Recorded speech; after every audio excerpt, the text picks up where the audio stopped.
Nandito ka pala? Ah, kumain ka ng street foods. Bakit ka naman nagagalit, kuya? Ano ka ba? Ang saya ko nga, oh.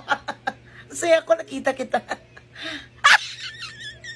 Anong street foods ba yun? Yung ba yung parang mga orange-orange? Street foods? Hindi mo alam? Saan ka ba nag-aral? Hindi ko alam kung ano-ano ba tong mga to. Ewan ko sa'yo, Mars, para hindi kang lumaki sa farm. Huwag mo nang isa-isahin, kainin mo na lang. Ito, yung itlog ng pugo. Hindi, itlog ng kapre. Kwek-kwek ata tawag dito. Hindi, ang tawag dyan, pudding ng inamorn. Ito, yung malaking egg na orange. Egg na orange! Calamaris siya na malaki. Hindi, tenga siya ng baklang penguin. Tatikman ko na ito nung nakaraan. May nagtanong, Ah! Fried chicken skin. hindi, balat ng ostrich. Kinakain ba ito? Hindi, pinapasok sa puwet para diretso. Ano to? Parang mga vegetables daw to. Hindi mataya ng bayawak na may ulcer. Sisiyo na. Hindi yan sisiw. Pterodactyl yan, pterodactyl. Oh, sige. Okay. Unahin mo yung balat ng ostrich, masarap yan. Sabi nila, itong ganito daw, sinasawsaw daw sila sa suka. So, sa suka ko siya isasawsaw. Try mo kaya isawsaw sa mata mo para may challenge. Ang sarap talaga hambalusin.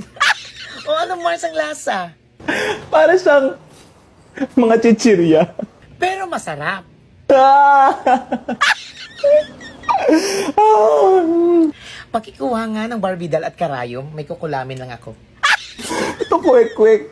Hindi nga, ang tawag dyan, pudong ng inamorn. Sabi nila penoy daw to. Hindi petoy yan, petoy. Di pa kasi ako nakakain ng penoy. Hindi pa nakakain ng penoy, pero nakakain na ng petoy. Para di siyang normal na egg. Baka ibang egg yung tinutukoy mo. May lasa siya, parang hindi siya normal na egg. Anong gusto mo? May buhok? Nakakadalawa na ako, ate. Ayaw niya pero nakadalawa na. Hindi mo, te. Vegetables daw tong isa, yan.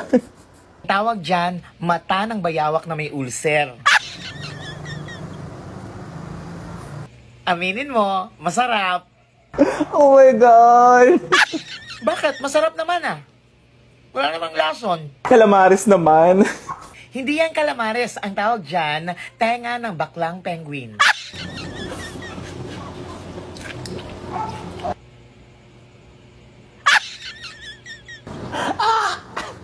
Pinapainit talaga nito yung ulo ko. Sige, Mars, kain ka pa para mabilaukan ka. Ayoko na. Ayaw mo na? Ito, kainin mo.